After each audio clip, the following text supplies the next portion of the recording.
નમસ્કાર મિત્રો, પ્રેરણા ન્યૂઝમાં આપનું સ્વાગત છે।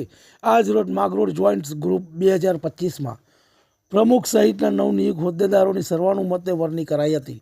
માગરોળ જોઈન્ટ્સ ગ્રુપ એક મીટિંગ કિશનભાઈ પરમારની અધ્યક્ષતામાં યોજવામાં આવી હતી, જેમાં 2025ના વર્ષના હોદ્દેદારોની વરણી કરવામાં આવતા પ્રમુખ તરીકે છગનભાઈ પરમાર, ઉપપ્રમુખ તરીકે અરવિંદભાઈ ખેર, ઉપપ્રમુખ તરીકે ડૉક્ટર કમલેશભાઈ કુબાવર, સેક્રેટરી પંકજભાઈ રાજપરા, ખજાનચી પરેશભાઈ જોશી તથા બોર્ડ ઓફ ડિરેક્ટર્સની વરણી સર્વાનુમતે કરવામાં આવી હતી।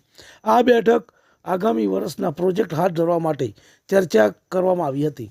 નવા વરાયેલા હોદ્દેદારોની યુનિટ ડાયરેક્ટ ગુણવંત શાહ સુખાનંદીએ નિવૃત્ત થતાં પ્રમુખ કિશનભાઈ પરમાર અને સભ્યોએ શુભેચ્છા પાઠવી હતી। રિપોર્ટ જીતુ પરમાર, માગરોળ। તમને અમારા સમાચાર પસંદ આવ્યા હોય તો લાઇક, શેર, બેલ આઇકોન અને સબસ્ક્રાઈબ કરો।